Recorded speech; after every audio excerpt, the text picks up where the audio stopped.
today we're going to review the Light Visions Tarot. So, dalawa yung binili ko. Isang Light Vision, isa namang Prima Visions Tarot. Authentic po ito. Galing US. So, unahin muna natin tong isa. Next video ko po yung isa. Okay.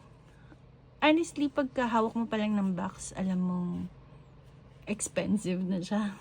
Kasi, yung box pa lang niya, iba na yung texture. Hindi siya basta-basta na box. No? Hindi ko ma-explain, pero parang may pagka-matte yung box niya. Na parang ang sarap hawakan. And then, naka-engrave yung gold.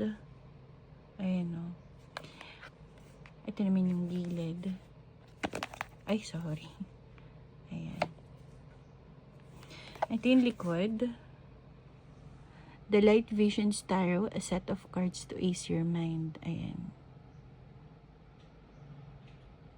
Made in China siya. Pero sa US siya nabili. Ito siya sa gilid.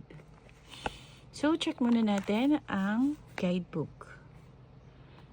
Tama lang yung guidebook. Maliit lang, kasing laki lang ng tarot. And then, cute lang. Cute size. Ayan. Check natin yung guidebook. Simple lang yung guidebook niya, no? Hindi siya colored. Black and white siya. Yeah. Black and white siya. Okay. It's more on a story din. I don't see any reverse. And up. Wala siya, di ba yung iba may nakalagay upright, reverse, wala. Wala siyang ganun. Hindi siya nakalagay. Ganito lang kasimple yung kanyang guidebook. Ganun din yung texture, parang yung box. Parang may pagka-matte siya. Then, tingnan natin yung card. Loob ng box, isang mata lang na medyo papikit na, antok na. Ayan. Tapos nakalagay yung 2021. Okay, gigintuin. Gold gilded. Check natin.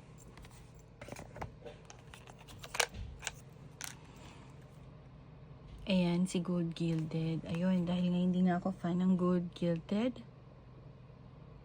No? Magpapakita ko ng sample sa inyo kapag gold gilded. Anong itsura niya kapag gamit na siya or matagal niya na siyang nagagamit.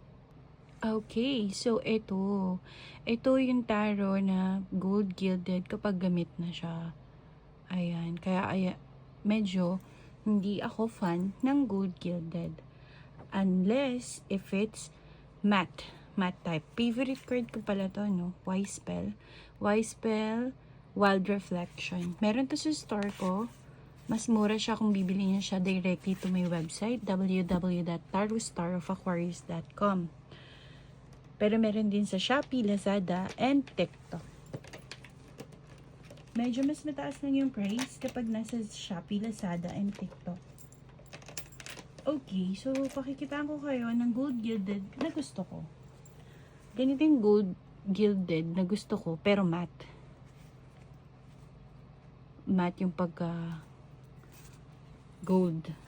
Eto, hindi to nag-fade kahit na anong gamit mo.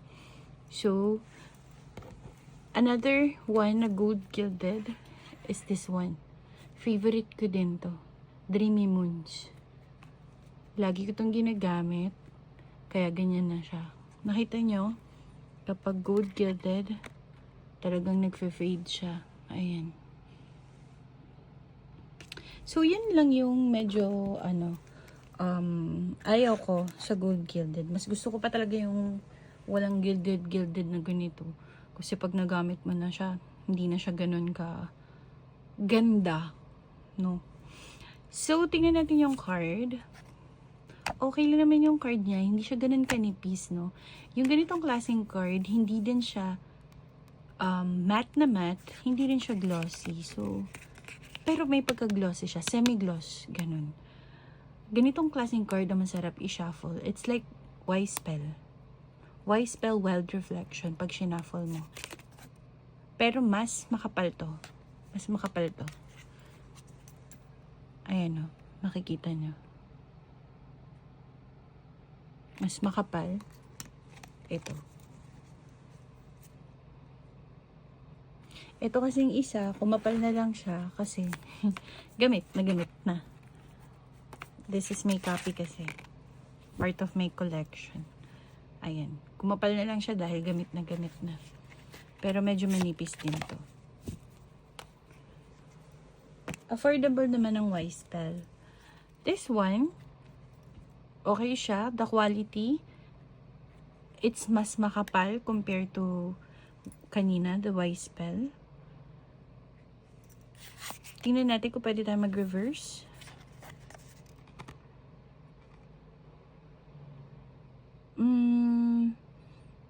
Kung hindi kayo ganun ka-attention to detail, pwede naman. Pero ako kasi halata ko eh. Pero pwede. Iba oh, diba? So, ito yung reverse. Ito yung upright. Ganyan siya. Quality of the card, okay. Maganda. Check na natin. Ilalagay ko siya dito sa gilid. And then, magpe-play ako ng music.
Okay.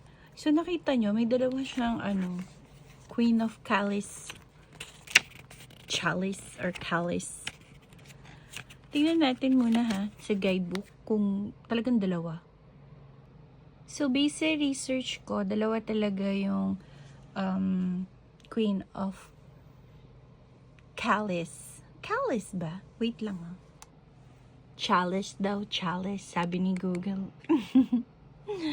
So, yun, dalawa yung Queen of Chalice, sabi ni Google. Ayan.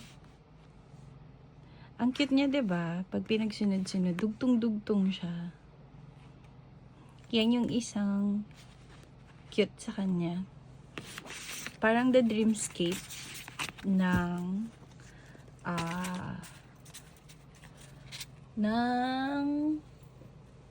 ano ba yun? Lamuchi. Yan, lamuchi. Try natin siya i-shuffle.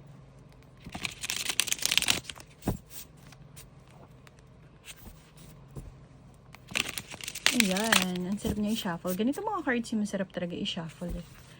Yung pag hinuwakan mo pa lang, alam mo na, masarap, maganda to i-shuffle. Maganda siyang gamitin. Ayan. Na-enjoy niyo. I love it. Ayan. Maganda siyang i-shuffle. May bumaliktad na isa. Ano kaya yun? 9 of Pentacles. So, try natin siya i-shuffle this way.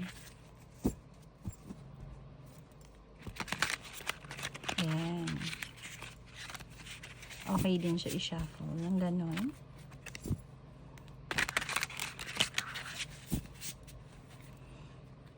Ang kulay niya parang, oh yeah, isang kulay lang siya. Isang kulay ng imprentahan. May extra card pala siya, no?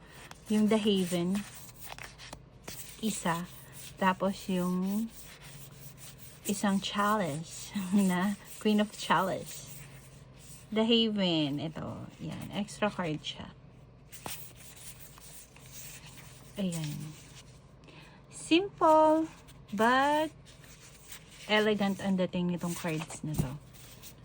Makakapag-resonate ba agad?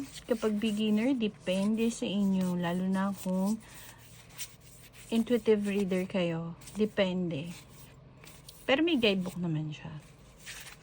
So, yan. So, for me, this tarot is 9 out of 10 for me. Bakit 9 lang? Because of the Gilded. Hindi nga ako fan nun. Pero kung sa inyo, fan kayo ng Gilded. So, this is 10 out of 10. Pero, depende. But for me, ayun, 9 lang siya. Okay, if you have any tarot in mind that you want me to review first, just let me know. Review natin. Una, if available siya. If not, I'll try my best to find it. Alright, see you in my next video.